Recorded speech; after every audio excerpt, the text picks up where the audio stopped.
Obvious reasons. I'm recording. All right. Well, here we go.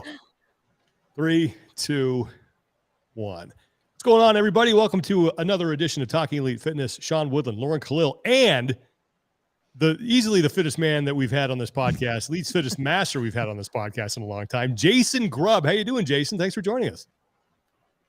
I'm good, Sean. Thanks for having me. Really appreciate you being here. We're going to talk about some things pertaining to masters and age groups here in just a second.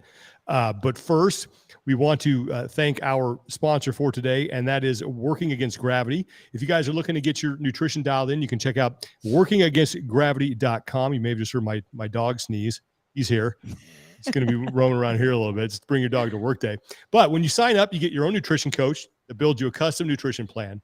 And from there, the power is in the programming, because you have normal, everyday, usual check-ins. You get 24-hour response time, so you can message at any time. Unlimited messaging, which makes it perfect for someone who struggled to find a diet that sticks or hasn't been able to find lasting results. And here's what's even better. We have a special deal for our listeners right now. You can scan the QR code on your screen. You can go to workingagainstgravity.com, or you can just type that into your browser. Use the code ELITE. You get $50 off your first month. Go to workingagainstgravity.com, use the code ELITE, and get a cool 50 off your first month and get that nutrition dialed in, because you know what? The Open is right around the corner. Can you guys believe that? Like, it's going to be here before you know it. I know. Does anybody have like Every a year. calendar countdown? Not me, man. No, Jason? we should make an app for that. We should have an app. It's like literally every time I look at my watch, it should say how long until the Open. Yep. Yes. And as soon That as you should be get the done, first it goes to prompt. 364 days until the next Open. Exactly. Just ratchet up the anxiety. It's fine. We get like a week out, and I'm like, man, I should probably start practicing some of this stuff. Haven't done a handstand push-up in forever. Maybe you want to get inverted if just for a couple of seconds. So we're going to get to some things that pertain specifically to masters and age groups here in just a second. The first thing we got to address is the big announcement that Toomey's coming back. We are going to see her on the competition floor at the Rogue Invitational. I think this is, it's great to see her back. And I think the matchup between her and Laura Horvath is going to be fun to watch, because I was actually thinking on the way in, I think the last time that Toomey showed up in person at a competition as not the fittest woman on earth, you got to go all the way back to regionals 2017. Whew. Little throwback. Like, that is nuts. So It's also nuts that she gave birth to a child 5 months before competing. That is absolutely mind-boggling.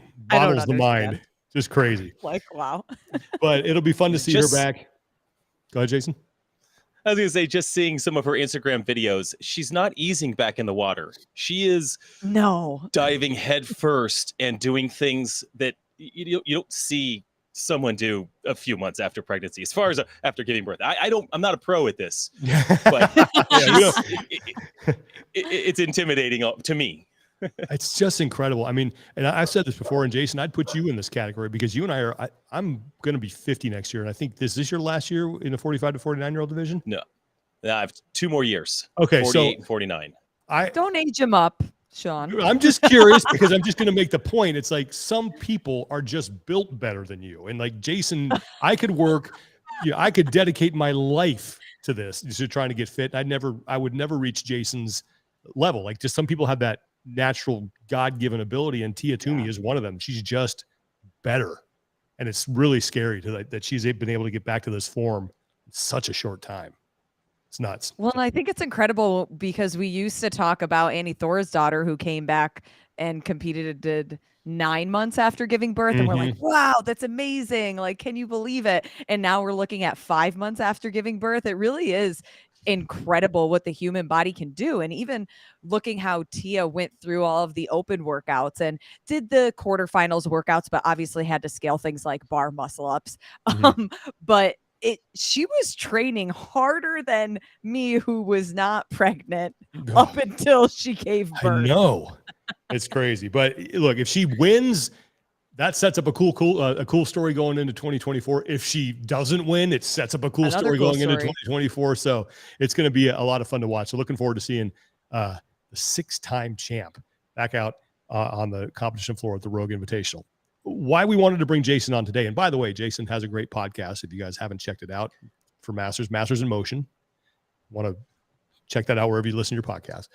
But the reason we wanted to have Jason on is that there's a lot of speculation and there are a lot of rumors out there about what the impending announcements are going to be from CrossFit regarding the games in 2024. And a lot of that has to do with the Masters. So Jason, let me go back to this past year. And I think that, I knew what was going on. Some people knew like what was going to go on with the Masters coverage, but that didn't seem to be communicated until it actually happened. So what were your thoughts on that when you actually found out about what was going on as far as coverage was concerned at the games? Yeah, I think for me and for all Masters, all age group and adaptive athletes, it was a big disappointment. We all knew, or those of us that read between the lines, when the announcement the day before the game started, that there would be. It was actually this really beautifully done social media post. Coverage for the game starts tomorrow, and in the text it says there will be a stationary camera located in the furthest corner of the field. Or it didn't say it quite like that, right? But we knew a stationary camera. We know what that means. Like, oh man, it stung a little bit.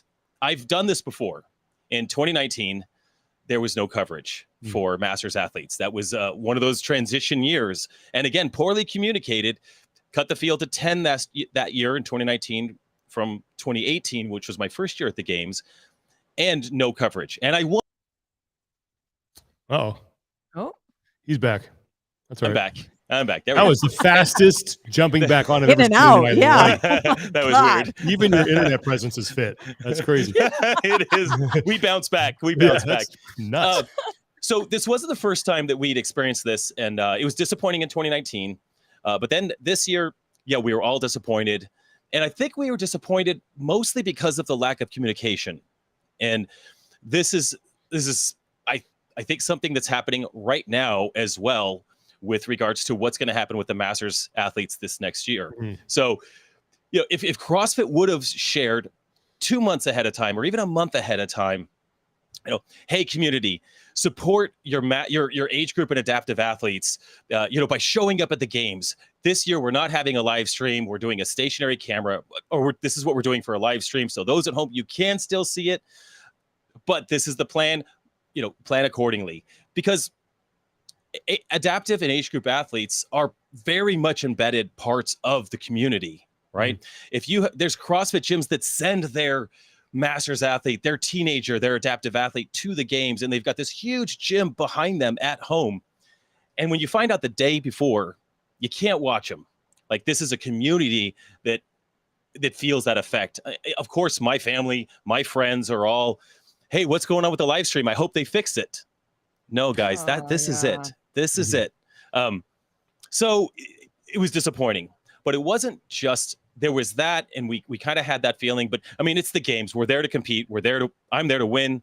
So I've got a job to do. I'm not overly focused on it, but I did start to hear the rumblings of, hey, there's big changes coming, in addition to this live stream.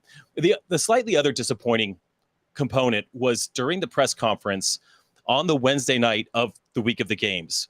CrossFit decided to address this via press conference. CEO Don Fowle was on there. I think that's how I say his last name. And Dave Castro. They addressed the question, and the question was, what happened to the age group and adaptive stream? And their response was, it was a really hard decision. That was the answer that we got. It was a really hard decision. And I mean, we're doing a 5K run, competing on the field at the time of the press conference. If I was there, I would have loved to ask the follow-up question. So what was the decision? Like, it's either this or it's this. So what got sacrificed, or what was gained by this sacrifice? And I understand that live streams are very expensive. And so most of us, or all of us Masters athletes, and I think overall the age group and adaptive athletes, we're just grateful to be there. We're grateful to be a part of such an amazing experience. We are grateful when the broadcast is there. Sean, you've broadcast a couple of other events for us with legends, and it's been phenomenal, right? We're so appreciative of that. But yeah, I don't know. The disappointment, I think, was just in the communication. That's a long story short. Let us know. Like, tell us up front so we know to plan accordingly. And I mean, we scrambled, my team scrambled, and we had live streams going on Instagram and had a decent audience following me on a screen where literally my friend was running up and down the bleachers to get different coverage to make sure they could see us out there. Yeah. And kind of speaking to that, when we think about competitions like Legends, where last year, Sean and Tommy were there helping with the broadcast, and it was an amazing event from what I saw on the live stream. I know that the question is brought up every now and then of whether Masters adaptive age groups want to be part of the CrossFit Games or have their own CrossFit Games where maybe more resources could be put in. I don't know what your opinion is. I don't know if it's in line with the majority. Like, what are some feelings surrounding that? Yeah. I'll just say that we all want to be there. We all want to be part of the big show. I think that's a 99%. We want to be part of the big show. It's this community celebration of the sport that we love. This is the big event. And when you're there, you have from everywhere from teenagers through the individuals to the adaptives, which there's no question what they're doing is amazing, all the way up to gray-haired dudes like me and hip and steels. You've got all the guys that are even into their 70s there. This range of fitness, being able to display that in 1 week is the most special thing I've ever experienced in person. From a spectator perspective, when I first went in 2016, all the way to the last 5 years being part of the games. And even my 10-year-old son, he was there. He asked my wife this afternoon in the car. He's like, "So, Mom, when I compete at the CrossFit Games and I'm 14, will I have to have a job too at the same time?" It's a random question, right? Just a weird question. Ahead. But, yeah, he's thinking ahead. He's 10. He's trying to figure out how to navigate money and CrossFit. He knows he's learning from his dad. Smart, yeah. So, yeah, even the kids, like, he loved watching the teenagers that randomly, the way they work through the heats, the teenagers go just before me. So he would sit there and he'd watch the teenagers go, and then I would go, and it was a really special experience for him. But that's the community aspect I think we all love and prefer. Now, let me talk to the flip side of that. Since we're beating around the bush, this idea that the games are going to do something very different next year for age group and adaptive.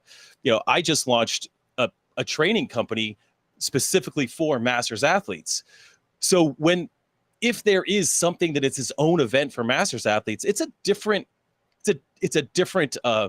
overall pond, right? Mm-hmm. I can throw dollars and sponsor, and you can get lots of different companies involved in a dedicated event for Masters athletes with dedicated sponsors for that demographic without having to spend the dollars or this huge amount that you would have to be featured at the CrossFit Games. I mean, those numbers are astronomical. So there is a silver lining, and I'll just be transparent about the silver lining in that there's an element of potentially what they do with us being like, okay, this could be a really neat opportunity to really highlight and showcase these divisions in their own competition. So I'm patient enough to allow it all to unfold and hope for the best with all of it. At the same time, I have a list of concerns with the potential, right? Mm-hmm. Okay, so let's dive into this, because let's assume for the sake of this conversation that there will be a separate Masters Championship event wherever and whatever and that's going to be. Yep. What would it need to look like for you to say, okay, a lot of my concerns have been taken care of, and this is a win? So I'm going to make you, it's like King for a day. Jason Grubb gets to design whatever the Masters Championship event is going to be. Okay. Build your own CrossFit Games. Yeah, I'm going to start it. So this is where it starts. It actually starts 2 months. A month before the games. Hey, big change are coming to 24. Which, this is the last time we'll see age group and adapt and at Mason. So let's celebrate the era with the last year of all of us all together. And then, before the final event at the games, let's have the Masters and adaptive athletes just do a quick parade through the Coliseum. Hey, farewell. Thank you for your time. Thanks for inspiring us. Onward and upward, CrossFit Games. Okay, individuals. So I wish that would have happened. And then they say, details to be confirmed, but the 2024 season will have a dedicated Masters CrossFit Games event. Now the questions come up. Okay, do we participate in the Open to qualify for a 2024 Masters CrossFit Games? If we qualify in the Open, that's a lot of dollars that Masters bring to CrossFit in the Open. Over 50% of Open participants are Masters athletes. It's actually more like 60 to 65% of all that revenue is Masters. Does some of that go towards that event, or is this event so separated on its own that they got to come up with their own qualifier to bankroll their that event? Okay, so are there two different qualification processes? One for I don't know.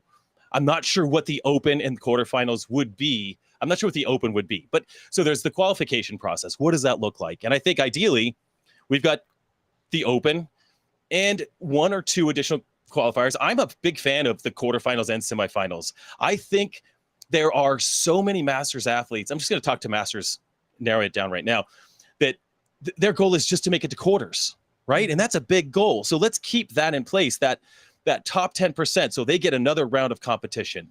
And then that also sets those guys, those men and women, with that goal of just one time in my life, I want to make it to semifinals, that top 30. That's a really exclusive club. If you're a semifinals Masters athlete, right? And maybe it's more like top 100, because I want to see us take like 20 or 30 athletes per division to CrossFit Games for Masters athletes. I think what we see at Masters Fitness Collective Legends, those types of handle that workload. They can handle the volume of athletes.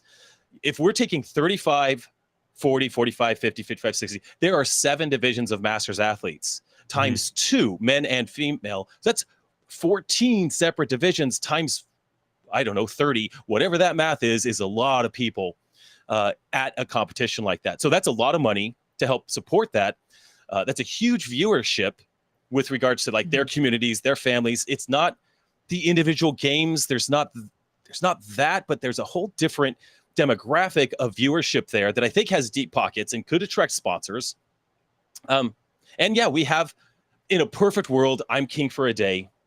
I think all age groups and adaptive, all of our events are prior to the individual games in Fort Worth, that the season caps off with the big day, the big event. That would be perfect. I don't think that's what's happening. But if I was running it, I would do that so that I could capture all of that footage at those separate events, and I can feature that at the games and show the world that CrossFit isn't just 20-year-old beefcakes doing thruster races. Look, this is, and it's awesome. Don't get me wrong. I love a good thruster race. If Roman Krennikov is in a thruster race, I'm betting on that guy. But I think it's a great opportunity to show these highlights of the diversity of our sport in all of the age range, make it that inspirational message that I think is what CrossFit is going after by having CrossFit out there in the world on CBS or ESPN, letting the world know like this is an accessible sport that all ages from 14 to 70 can participate in, and you have to get that footage. So in a perfect world, you grab that footage. In another perfect world, you do drug testing. Now I'm really reaching because I know this is expensive too, but there is not an athlete that shows up for the Masters CrossFit Games that wasn't drug tested prior to the event. You know, they test us at the games, but they don't test us Masters historically prior to that event. And I really think that's got to be I never even thought of that. Big push. Right. Every because individual if there's no athlete has been semifinals in tested. person. Yeah. Okay. And there's, I mean, send us a kit. I don't know what it takes to drug test. I just know it's not cheap. I know it's really not cheap. But I don't want to live with any accusations. I'm tested every year, but I'd love to know walking on that floor with 20 or 30 other guys in my age group that they're all as clean as I am, and we are all competing on the same. And that, again, they have to test the top 3, 4, 5 athletes, but it'd be better to get all of us on the floor tested. So I think that's a really big piece. And I think the last thing I'm going to say is that CrossFit is run by a CEO that has this long tenure of like tech company experience, right? And tech companies have these really long runways in front of them, months and years in advance. They know what version, like the iPhone 16 is already done. Like, yeah, we're buying the 15. Mine arrives tomorrow, but the 16 is already done, and they're starting to produce whatever that time frame is. I want CrossFit to get really good at communicating what the future has, just in a much more in advanced way, instead of just constantly being on their heels, playing catch up. Because as far as the world knows right now, we're going to be in Fort Worth. There's been no other communication except that all of us know we're not going to be in Fort Worth. And I've got it on good word that I know what the next who's going to actually take over the Masters competition. That's not public. I don't know if it's fair to say that, so I'm not going to say it. But if what I've heard is true, it's going to be handled by a great organization, an organization that runs amazing competitions. And I hope it's called the Masters CrossFit Games. I hope it still has some of that branding tied to it. So that's what I had on my list. I came prepared, guys. I had a list. Awesome. Yeah, you brought up so many good points. The drug testing thing I did not think of. We could dive in that. I didn't think of that either. But there's two things that you said that I think we can explore a little bit more. The first is viewership, because I think that's been this, from a just pure dollars and cents standpoint. Yeah, the viewership for the Masters division is not nearly as what it is for individuals, and I don't think that shocks anybody. And that's true across any sport, whether it's the PGA Tour and the Champions Tour. Yes, so I think that'd be the closest analogous thing. Yep. How do you change that? So how do we get more people to watch live events to where sponsors that might be outside of the space look at it and say, hey, this is a viable place for us to put our dollars and actually get a nice return out of it? It's such a chicken before the egg kind of situation. So it needs promotion in order to get viewers to watch it. Not just that announcement, like, hey, you could watch, like a really big push from CrossFit to get viewers to watch this. And honestly, this is another idea. If it is before the games, people are chomping at the bit to watch things prior to the CrossFit Games. Like, I have no skin in the game, and I watched the regionals semifinals all 3 weekends. I got that on. I'm watching the first heat through the last heat because I'm an addict. I'm a crazy crosser. Sure. So I'm going to watch some of that. And so I think a really big push on promotion has to be there. But I think also we have to figure out how to measure the ROI of the viewership. So yeah, we may not, as Masters, we may not bring as many viewers to the ticker count on the YouTube stream. But is that the measurement? Is that the only measurement? Because we might be a much more potent viewership. We might be a much more lucrative viewership. What is an eyeball worth when it's Masters watching versus a 20-year-old? What are those eyeballs worth? So maybe we give us a 3-for-1, like give us a handicap, right? Because we're going to bring dollars to the table. And if I buy, tier shoes, I'm going to get tier shoes for probably 3 or 4 people in my family. So we do spend some money there. And I know that when I've been at large Masters competitions, there's a lot of gear that's sold out in person, right? You were there in San Diego, Sean, when Viore, they just shut down the last day because they were out. They had to send people up to Los Angeles to bring more stuff down.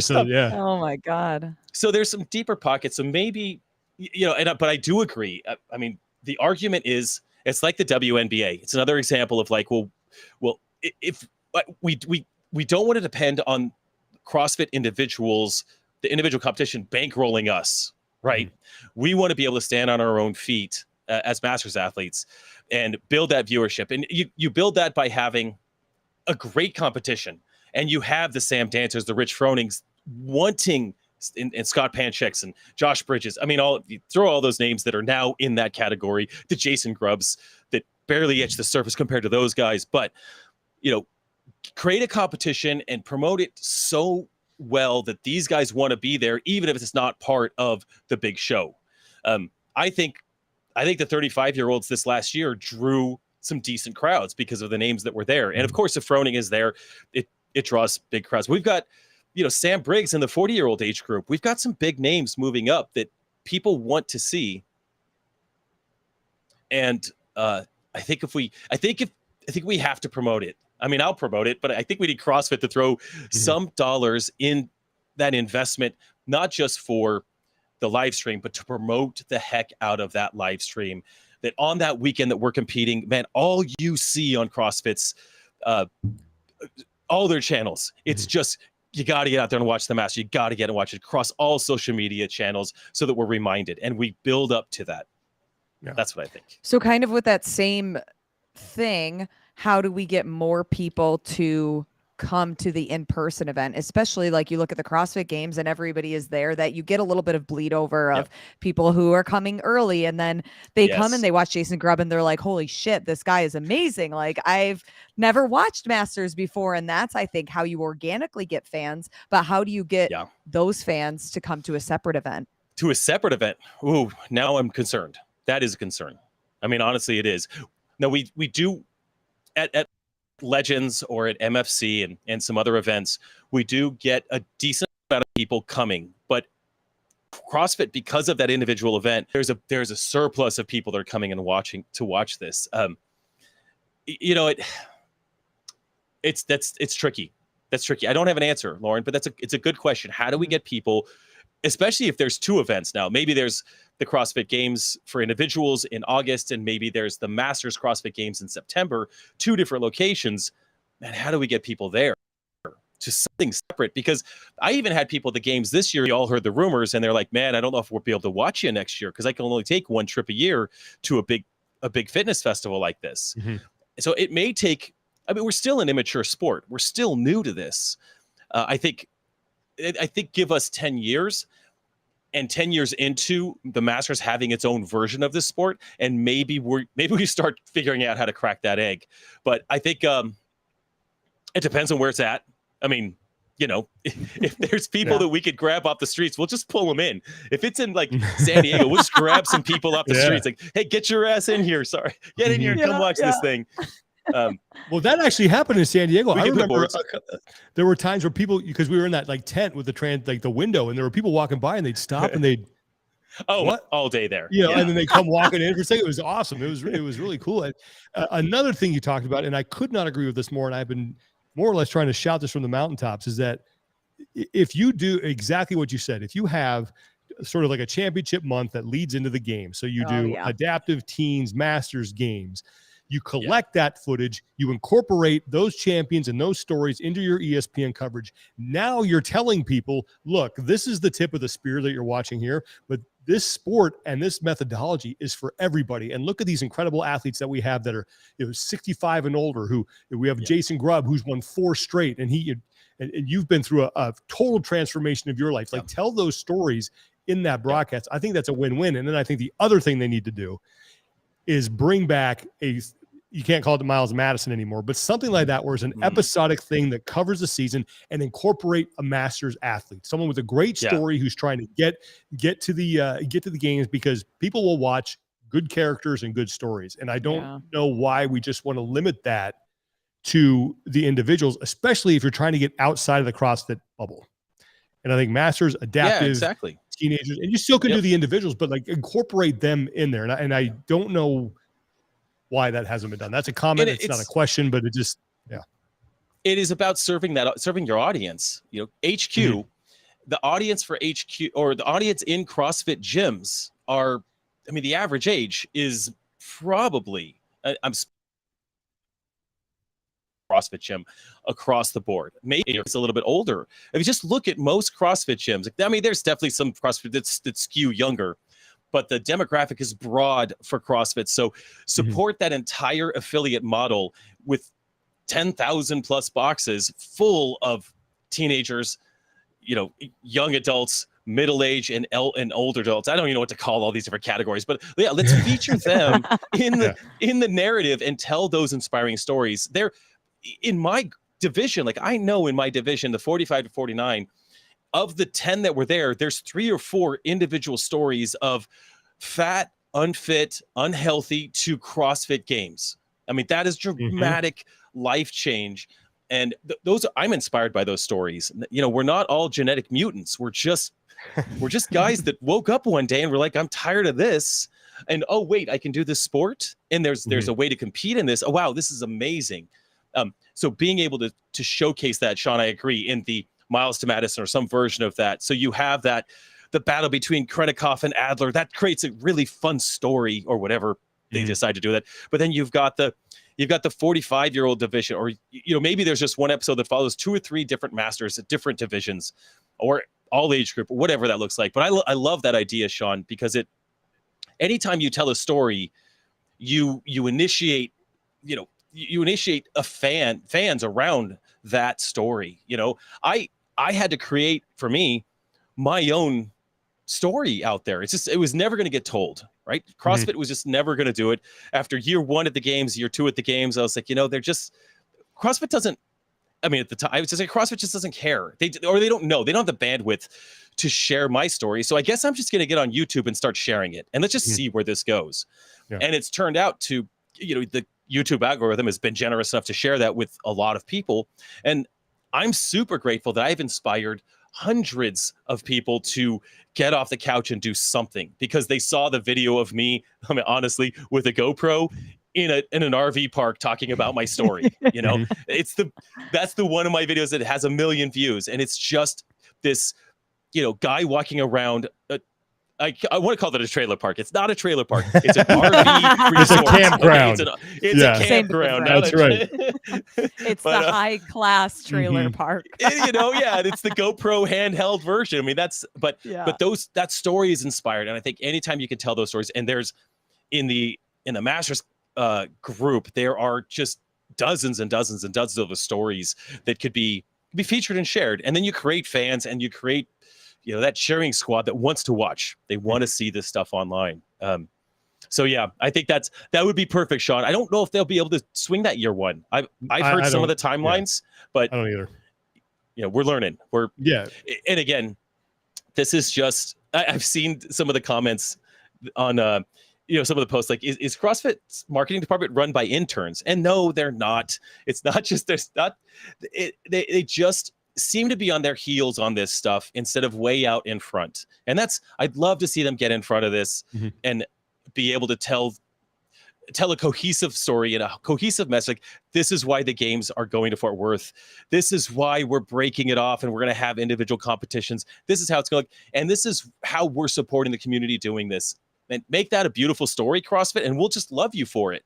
Yeah. Right now, our emotional bank account is a little bit low.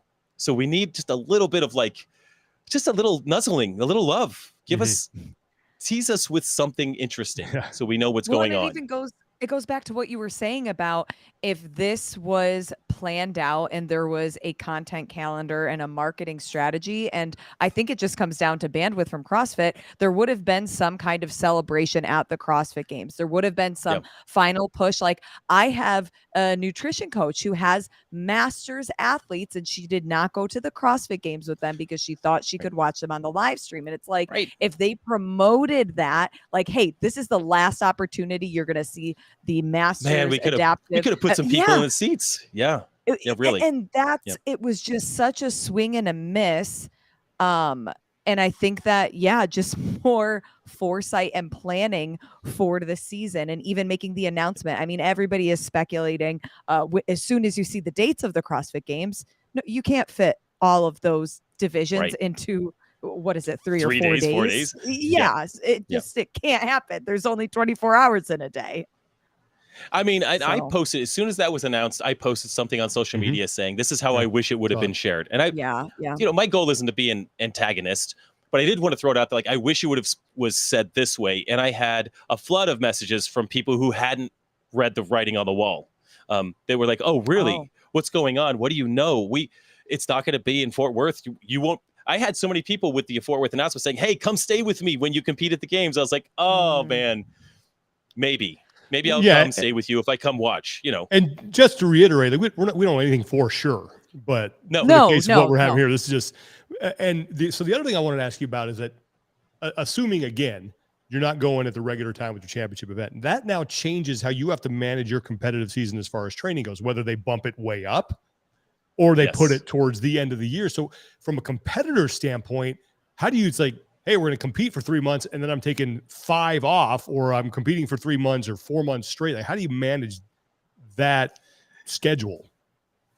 It messes everything up, but it's like anything else. If you choose to do Wadapalooza, you have to kind of it's a I want to call it a speed bump in your training along the way. Mm-hmm. Like you don't just go compete and then just get right back to training exactly where you left off.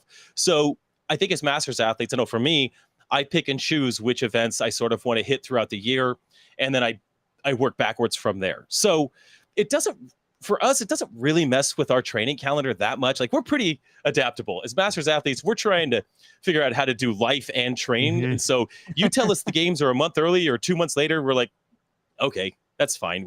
I'll work around that. Now it does make it interesting when we think about, next weekend is the Masters Fitness Collective. This is a big Masters event. Yeah. Legends is in December. Wadapalooza is in January, but the footprint for Masters is shrinking at Wadapalooza a bit. So it's not a Masters event, but it is a big fitness event. And my thought was, as a fan of the sport, if we compete a month after the games, well, I'm going to be in the throes of training. I don't think I can go to Fort Worth to watch the games, which I would very much want to do, with that short of a time frame or that much time and travel just right in the middle of my training season. I mean, that's honestly what I thought. Like, I'm a fan of the sport. Yeah. I loved being able to finish and stand on the podium this last year and then watch 3 days of the games. Like, that's perfect. I love that selfishly.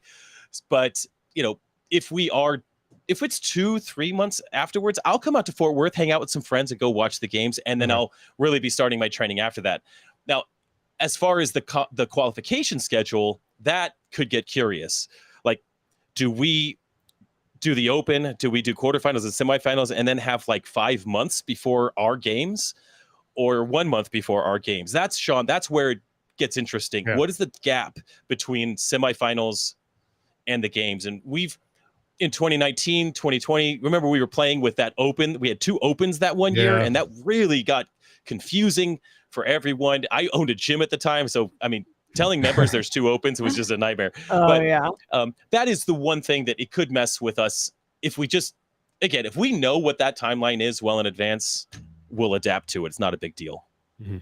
When do you feel like you should know? Since we don't know now. Yesterday. Like, how about next week? Like, at what point would it be almost too late, I guess, is the question. I mean, 2024 would be way too late. If we don't know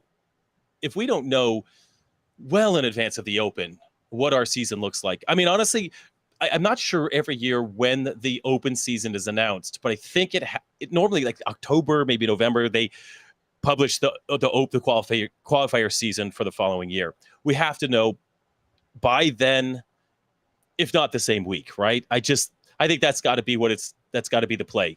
You have to tell us that, and here's what the season looks like. Here's the schedule.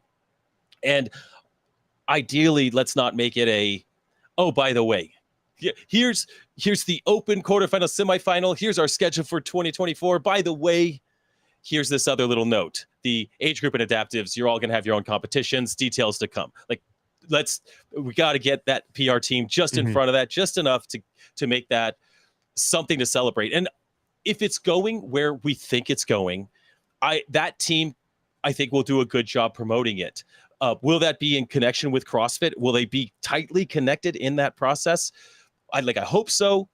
And I hope that I just hope so. I hope CrossFit is very much involved, as opposed to just, hey, there's no more at the age group and adaptive in CrossFit.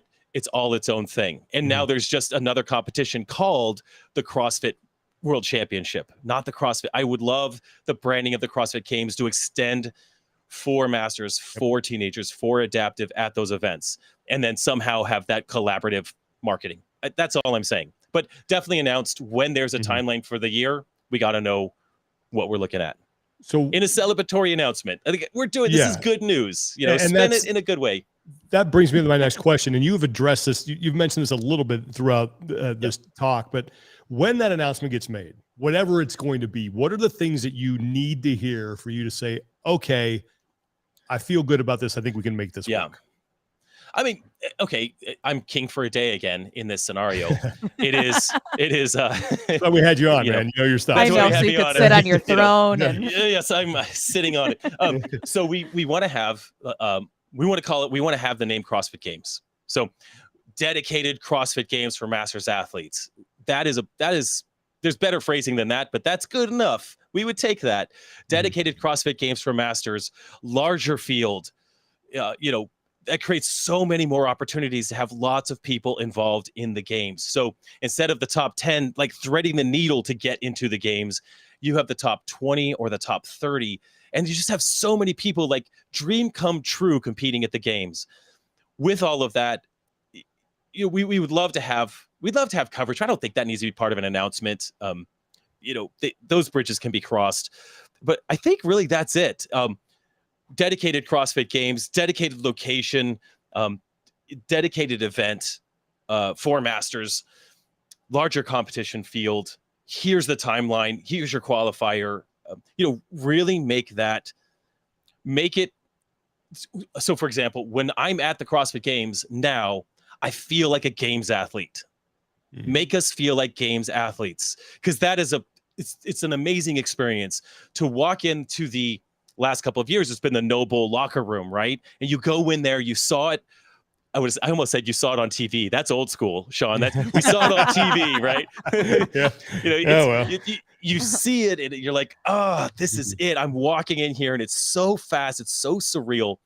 Create that experience. And great competitions that I've been at do that now. And it's really a great experience. So it doesn't take a ton to make that experience fantastic. It's not a lot of dollars to have a high touch registration experience, to have it look great. I mean, Legends last year at Mayhem, Sean, they decked that place out. It didn't look like you were at Mayhem. No. And I had been there for a month at that point. And you walked in, you're like, this is the show. The lights were bright. So create the spectacle. Give Masters that feeling of like, wow, we're on the big stage. That's it. I don't know if we expect much more than that. A good competition, good events, good judges, whatever, all that stuff goes as like bare bones, the basics. And again, I do trust that the team that takes this over has the experience running big competitions like this and can make that experience happen for us. And CrossFit, just communicate it well. Communicate it really, really well. And if we don't have live coverage, okay, but have a media team there to capture all of those moments, show those highlights at night, because that's just really, really good stuff. It's good for the community to see us in that capacity. I love to hear you say my name on the competition. And Grubb is up there. Like, there is nothing better than Sean Woodland's voice saying your name in CrossFit. That is a dream. That is a low bar, my friend. Bro, no, you don't even know. Yeah, I'm not, that is, it's legit. If Sean Woodland says your name, and because we've heard you are the voice we've heard for a decade, man. And, would the same guy that said fittest man in history, that guy also said my name. I mean, that's just a classic line, right? You have them all lined up, Sean. You're so good at it. Thank you. I appreciate it.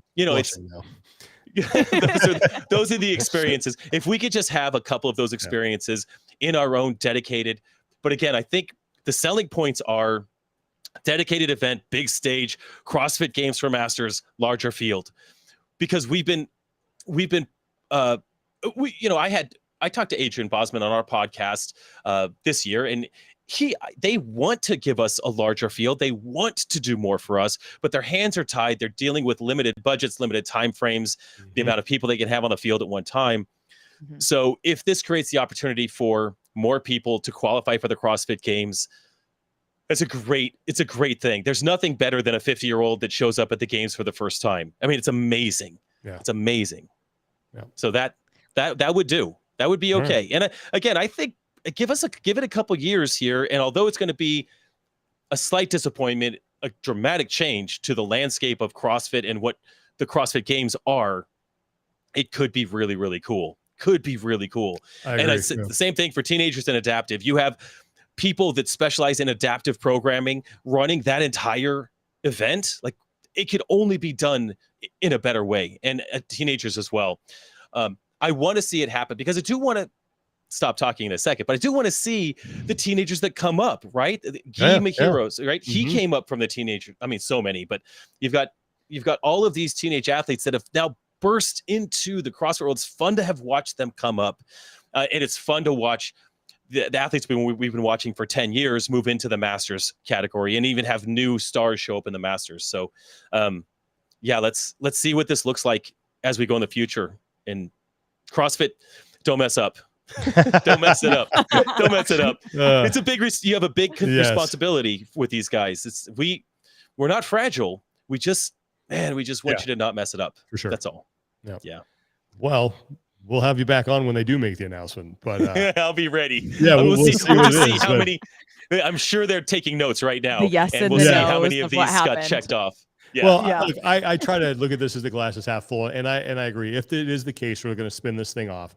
I think there is an opportunity to do something cool. Give the Masters a spotlight out of themselves, and it depends what kind of ammunition they put behind it. If it's just like, you're on your own, then it's like, okay, maybe not. But if it's, hey, you're on your own, but okay. And well, there's huge opportunity for storytelling too. That's thinking of just like Sean's job and my job and Tommy and other people in the field. If it's a separate competition and we are totally focused on the Masters athletes, I mean, there are so many incredible stories. Even when you look at the athletes warming up in the Masters division versus individuals, the way that they communicate and interact is so different, and it's fun. That could be a cool story to tell in itself. So I'm hopeful that those things will be leveraged. Well, Jason, thanks so much for doing this, man. We really appreciate it. Looking forward. Happy to do it, guys. Looking forward to seeing what happens here. And I got to tell you, the 2 times I've done the Legends Championship, the people and the athletes were so nice and fun to be around, and the vibe was great, and everyone came up to you and said, "Oh, thank you so much for being here." Like it's a fun time. So if people have a chance, if this is, and I want to say Jason took off again. Well, I'm going to say if people have, he's back. If people have a chance to go to one of these events, if it's a separate thing, like even if you, or just like Masters Fitness Collective Legends, go check it out. You're gonna have a great time. Like you're gonna see fantastic competition, amazing athletes. It's worth, if it's in your neighborhood, to go support. And I hope that we put on a good show. Yeah, 100%. 100%. So, all right, everybody. Thanks so much for hanging out. Thanks to Working Against Gravity for being our sponsor today. Remember, go to workingagainstgravity.com. Use the code ELITE. You'll save $50 off your first month and get that nutrition dialed in as we barrel towards the Open. We have, what do we got coming up? Trying to get Tia Toomey on. We're efforting that. Yes, I'm pretty sure next week we'll have her. People. I got to get people. Jason, do you have people? I have people. Yeah, let me get Shane on the horn. I'll let you know. I don't have people. I got to get me some. I got to get people. I got to talk to my people. So we're working on that. We are getting closer to starting to release our TEF Rewind stuff, where we sit down with former games athletes and watch events. We've got one with Jason Kalipa. We have one with Josh Bridges. We got one in the can with Julie Fouché. Tomorrow, I'm going to be sitting down with Brent Fikowski and Pat Velver at the same time. That should be fun. So we'll be trickling those out. Death By is available now to this week's episode, where we talked about some of this stuff, specifically the move to Texas. You can also download the audio for that if you'd rather just listen to the episode. And I think that covers our bases, right? Yeah. All right. Pretty good. Lots of good stuff to see. Yeah. If you want to support us on Patreon, you can go to patreon.com/TalkingEliteFitness. You can sign up and you can join us live for everything that we do. So once again, Jason, thanks so much for doing this. Where can people find Masters in Motion? Masters in Motion, you can just search for it on any podcast app. We are everywhere, or search for us on YouTube. All of our podcasts are digital or are available to listen on YouTube as well. Awesome, man. Appreciate it. Everybody, thanks so much for hanging out with us. Always appreciate you taking the time to listen and watch. For Jason Grubb and Lauren Khalil, I'm Sean Woodland. Take care of each other, be better, and we will